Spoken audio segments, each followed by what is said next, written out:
So I'm just gonna go ahead and press record.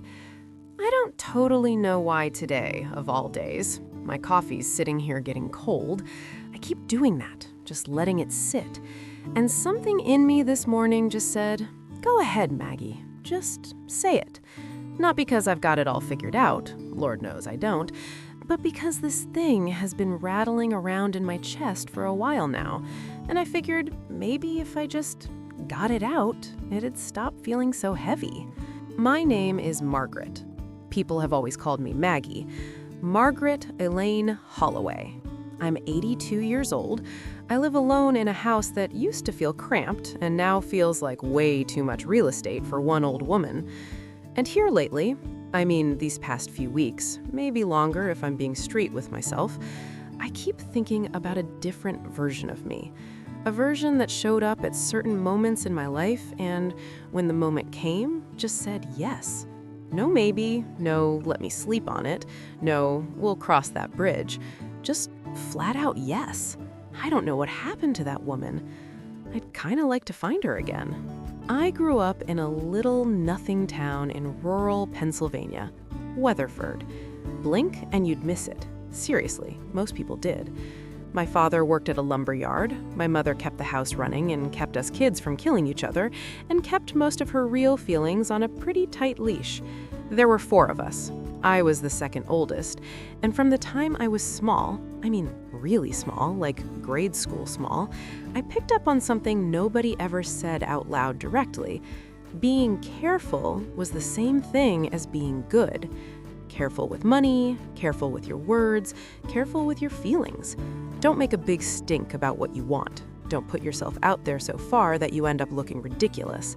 That was the vibe of the whole household, really. Don't reach so far you fall on your face, because the world isn't going to be too sympathetic about it. Nobody sat me down and laid that out for me.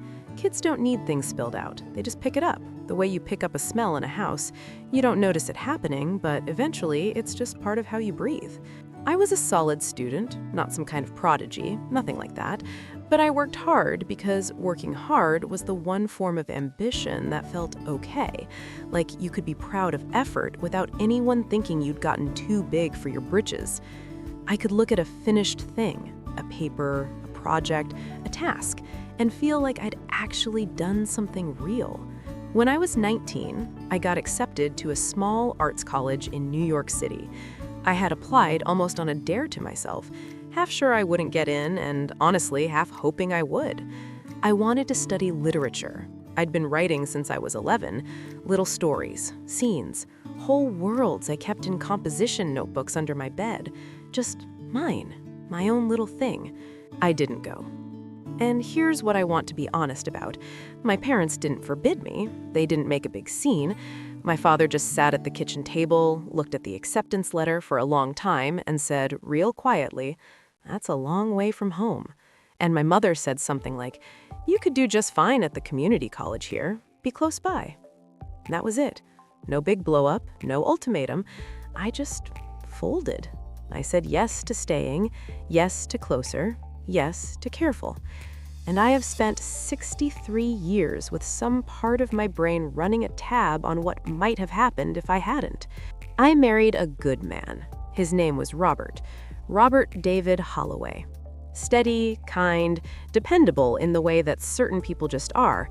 The kind of guy who always showed up, never flaked, never made you wonder where you stood with him. We had 41 years. 2 kids, a house, a life that from the outside looked like it had all its ducks in a row. And I want to be real careful here because I'm not trying to trash something that was genuinely good. I loved Robert, that's true. I'm not up here rewriting history. But I've had to be honest with myself, especially these last few years when the quiet gets real loud, about why I chose him. Part of it was that he felt safe. He wasn't the man I had loved most intensely before him. Before Robert, there was Daniel. And Daniel was, I don't know how to say this exactly, he was switched on in a way that made everything around him feel more real. Being near him was like turning up the brightness on something. Things got sharper, more vivid. But Daniel freaked me out a little. Not because he was a bad guy, he wasn't. He scared me because I couldn't get my footing around him. I felt like I might end up becoming something I hadn't planned on, something I couldn't control. And that loss of control was the one thing I could not hang with. So I let it go, let it drift. Told myself it just sort of petered out on its own. I married Robert, and Robert was good, and our life was genuinely good. But in the really quiet moments, and there have been a lot of quiet moments in 82 years, I'd catch myself wondering who I would have been if I stayed, if I'd just let myself go wherever that thing was taking me. The years inside that marriage moved the way long marriages do, in big seasons you can't always see while you're living inside them. Hard years, easy years, years that flew by so fast I still can't totally account for them. We raised Thomas and Claire, our son and daughter. Thomas became an engineer, Claire's a nurse. Both of them, I think, genuinely happy in the ways that actually count. They call, they visit, they're good people, and I take zero credit for that because they basically raised themselves. But still, what I remember most about those years, the parenting years, the working years, the running around years, is how much of my own self I just set aside. Not all at once, gradually, like you put something in the corner of a room meaning to come back to it, and then the room fills up with other stuff, and one day you look around and you can't even see the corner anymore. I kept writing. I want to be clear about that. I never fully stopped. Early mornings, late nights, margins of days.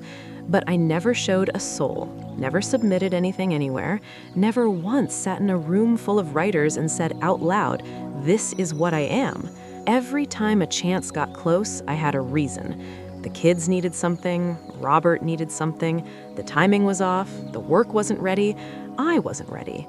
And underneath every single practical, reasonable-sounding excuse was that same old Weatherford voice saying, "Be careful, Maggie. Don't want more than your share.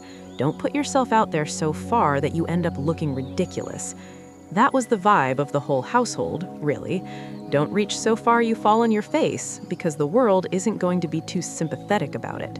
Robert died 11 years ago. Pancreatic cancer. It moved fast, the way that cancer does, just tears through a person. We had 8 months from the diagnosis to the end. 8 months that were, in their own terrible way, the most honest stretch of our entire marriage. Because once you know the clock is running out, you drop the act. You just do. We talked those months the way we hadn't in years, maybe decades. And one night, he was tired but couldn't sleep. I was sitting in the chair next to his bed. He looked at me and said, "Maggie, did you ever want something that you didn't let yourself have?" I looked at him and I said, "Yes." He nodded, slow, like he'd already known the answer and was just asking me to say it out loud so it could be real between us. "Me too," he said, and we just sat with that. Not crying, not falling apart, just sitting with the honest weight of it together in that room. After Robert died, I did something I hadn't done in 30-some years. I started writing again. Not in stolen minutes, not sideways and half-hidden. For real this time, at a proper desk with actual time set aside. Every morning, 2 solid years of it. I finished something, a long collection of stories. I never quite nailed down what to call it, but it was done, actually done. And then I did the thing that scared me way more than I expected. I sent it somewhere. One place, just one. A small literary journal up in Vermont that a woman at my local library had mentioned once, kind of offhand. I barely remember how I landed on it specifically. It felt almost random, like tossing something into the ocean and walking away. They wrote back 4 months later, wanted to publish 3 of the pieces. I was 72 years old when that email came in. I read it 3 times sitting at my kitchen table. Then I closed the laptop, and I just sat there, real still, for a good long while. And I felt 2 things at the same time. Actual joy, the real kind, not the polite kind, and something else, something quieter, harder to put a name to. Grief, I think. Not for what was gone, exactly, but for all the years that had stacked up while I was busy being careful. I've spent a lot of time since then trying to figure out why it took me so long. And I want to be straight with myself here because the easy answer is that I was scared, and the slightly harder answer is that I was lazy, and I've turned both of those over enough times now that I don't think either one is really the whole deal. I think it was something more specific, something more stubborn than fear even. I was waiting until I was sure it was good enough. And underneath that, if you peeled it back one more layer, I was waiting until I was sure I was good enough. And that kind of waiting, the kind that comes from that place, it doesn't have a natural endpoint. Nothing happens to make you suddenly certain. The certainty never shows up. You just eventually have to roll without it. I didn't know that at 24, didn't know it at 40. I'm genuinely not sure I got it even at 60. By the time it clicked, I was sitting alone in a kitchen that echoed. My daughter Claire came to visit last spring. She's in her early 50s now. I still can't wrap my head around that. My kids in their 50s. And we went for one of those long afternoon walks where you end up somewhere unexpected in the conversation. She told me she'd been thinking about leaving her hospital job, that she'd been chewing on it for a couple of years, actually. She wanted something different. She wasn't sure what yet, just something that felt more like hers. And then she said the thing that stopped me cold. She said, "I keep thinking I'll know when the time is right, but I'm not sure that feeling is ever actually going to show up." I literally stopped walking. Because I had said almost those exact words to myself 50 years before. Not close to those words. And here was my daughter, my smart, careful, wonderful daughter, standing in the same spot I had stood, carrying the same thing I had carried. I didn't know what to say. She's a grown woman. She doesn't need me swooping in with a whole thing about her choices. So I just reached over and took her hand, held it for a second. I think she understood what I meant by it, even though neither of us made it into a whole conversation. Some things you can't really say out loud. You just have to let them pass through a held hand. There's one specific memory I keep circling back to. It won't leave me alone, and I've stopped trying to shake it. I was 31. Thomas was 4. Claire was barely 2, and Robert was grinding at work, trying to nail down a promotion that would have meant more stability, more breathing room. I was home most of the time, running on fumes the way young mothers run on fumes, that bone-deep tired that doesn't really go away, it just becomes your baseline. A neighbor named Patty lived 3 houses down. She was putting together a little writing group, just a handful of women who wanted to read their work to each other, casual, low-key. She came and knocked on my door one Tuesday afternoon, personally invited me. I said no. I told her the kids were small, told her I didn't have anything ready, told her maybe in a few months when things settled down a little. She was totally cool about it, said, "Of course, whenever you're ready." I was never ready, and things never settled in the particular way I kept holding for.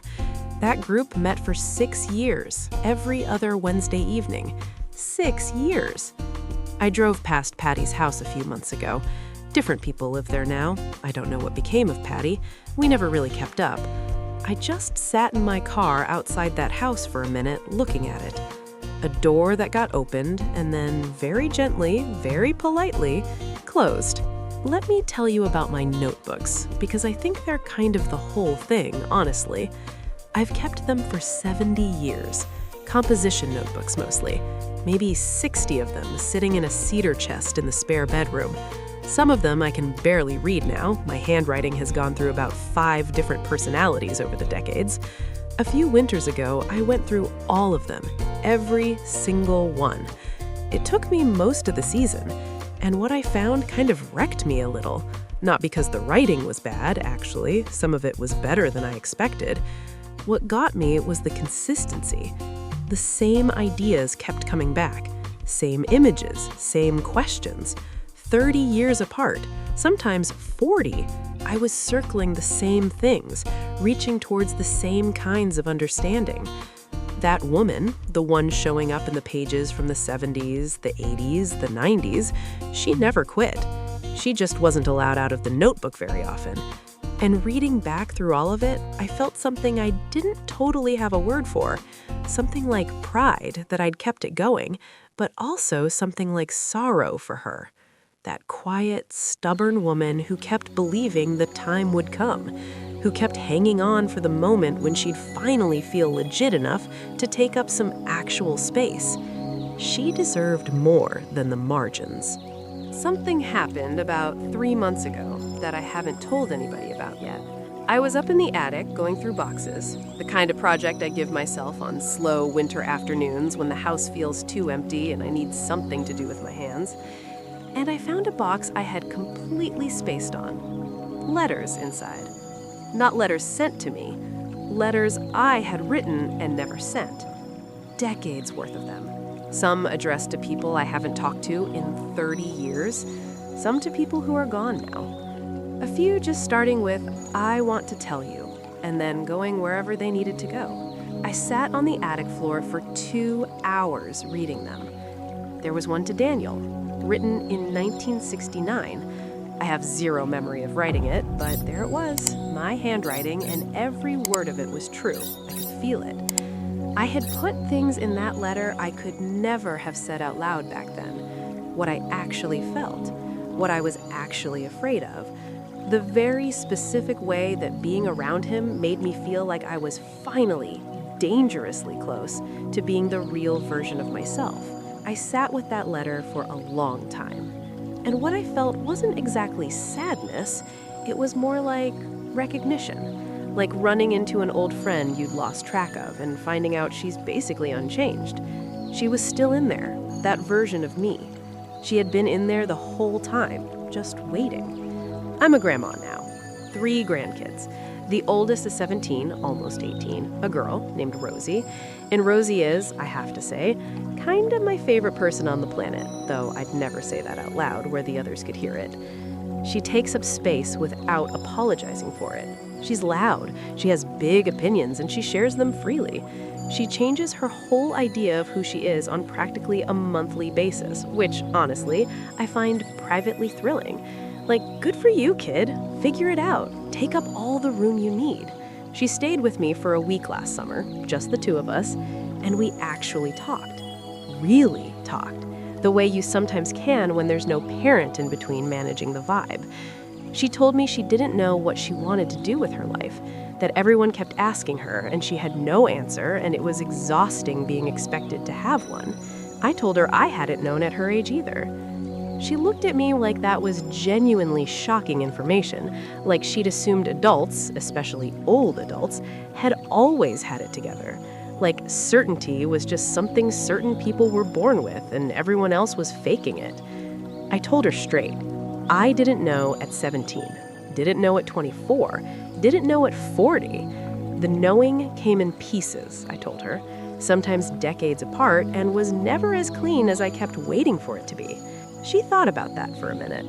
Then she said, "So what were you doing while you were waiting to know?" I had to sit with that one. I said, "Mostly, I waited." She got quiet.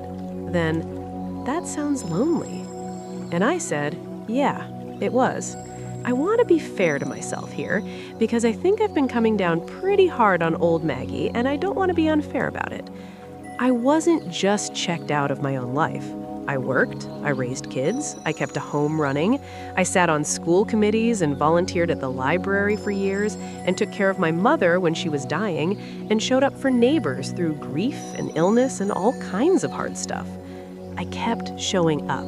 I was not a person who phoned it in. But here's the thing I've come to understand, the real difference I've had to sit with. There's showing up for everything that needs you, and then there's showing up for the thing that is yours. I showed up for everything.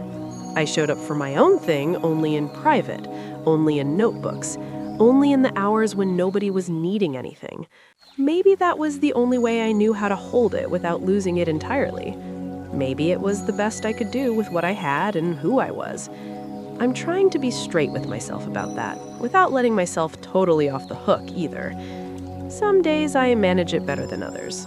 I think about endings more now. Not in a morbid way, more like the way you think about the last stretch of a long road trip. You start taking stock, looking at what's still in the bag, figuring out what actually mattered. I'm not scared of dying. I know that sounds like something a person says to sound brave, but it's genuinely true. What I feel when I think about the end is more like wistfulness, tenderness almost, toward all the things I won't get to see. Rosie growing into herself, what Thomas becomes next, what books are going to get written that I'll never get to read. The world keeps churning out new stuff. It's not going to pump the brakes because I'm not here for it. That's not sad exactly, it's just real. And there's something almost peaceful about sitting with the truth of a thing, even a hard thing, without needing to dress it up. If I could somehow sit across from the 32-year-old version of me, that woman in Pennsylvania with small kids and a tired body and 60 notebooks she was too scared to show anyone, I don't think I'd give her advice. She wouldn't have wanted advice. She was stubborn in that particular way, where advice from outside just bounced off. She had answers for everything. What I think I'd want her to feel, not to hear, but to feel, is that she was allowed. That the thing pulling at her, toward the page, toward the work, toward that room she never let herself walk into, that pull was not a distraction from her real life. It was her real life. It was the most consistent thread running through the whole thing. I'd want her to know she didn't have to earn it first, didn't have to finish everything else before she got to be what she already was. There was no version of done that was supposed to come before she was allowed to take up that space. She could have just gone ahead. She could have just said yes. My mother died at 79, sharp right up until the end, sharp and funny, and occasionally fierce in ways that caught you off guard. I loved her deeply, and I miss her in ways that don't really diminish with time, they just change shape. But in her last few years, she carried something. You could see it in the unguarded moments, this quiet wistfulness she mostly kept buttoned up.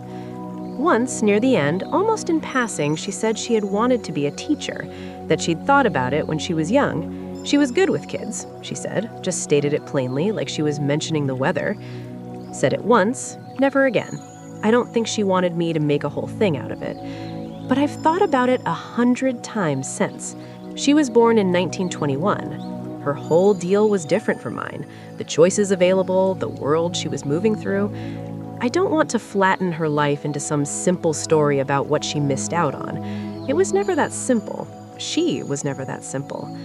But I think about her saying, I wanted to be a teacher, so quietly, so without any self-pity, and I wonder what she had in her equivalent of the notebooks. If she had a box of unsent letters somewhere, if she had a cedar chest full of some version of the same thing. I wonder if she thought about it the way I think about mine. There's one thing I've been sitting with that I can't totally resolve, and I want to be upfront about that instead of tying it up neat. I genuinely don't know whether the fear that kept me careful for so long was the enemy of my life, or just part of it. Whether things would have been actually meaningfully better if I'd gone to New York at 19, stayed with Daniel at 24, knocked on Patty's door and said yes at 31. I can sketch out the alternative. I've done it plenty of times, but I can't know it. Thomas might not exist. Claire might not be who she is. And I will not pretend I'd trade what I got for some other version of the story, no matter how appealing it looks in hindsight. So I hold both things. The life I actually lived, which was full and real, and had love in it I'm not about to discount. And the version of me that said yes, the one who went, who stayed, who joined the Wednesday group, who mailed the work out at 32 instead of 72. I hold them both. Not with bitterness, not anymore, more like the way you hold two old photographs of someone you love. They don't cancel each other out, they're just different moments. Both true. The coffee is still cold. I really should get up and make more, but I don't quite feel like stopping. There's a window across from me, and the light this afternoon is doing something really something. The kind of afternoon light that makes ordinary stuff look like it means something. The arm of the chair, the edge of the table, the shadow of a branch moving slow across the wall. I've always been a sucker for light like that. Went through all 60 notebooks and found it in almost every one. Specific light in specific places. The light in my mother's kitchen in January, the thin curtain light in our first apartment, the terrible buzzing fluorescent light in Robert's hospital room at the end, which was just awful and nothing like what a person deserves. I think noticing things, really noticing them, was always my way of being a writer, even in the long stretches when I wasn't being one in any official sense. Even when I'd convinced myself I wasn't ready, wasn't there yet, hadn't earned it. The noticing never clocked out. I was always taking notes somewhere, just not always anywhere anyone could see. All right, I'm gonna wind this down now. This went longer than I planned. I kept finding one more thing I needed to get out, which honestly feels about right. That's how it goes. You keep finding one more thing. You're never quite finished. And then one day you are, and you didn't get to pick when. What I know, at 82, sitting here with cold coffee and good light, and a house that's too quiet, and a cedar chest full of 60 notebooks, is this. The version of me that said yes wasn't reckless, wasn't naive, wasn't some irresponsible version of myself.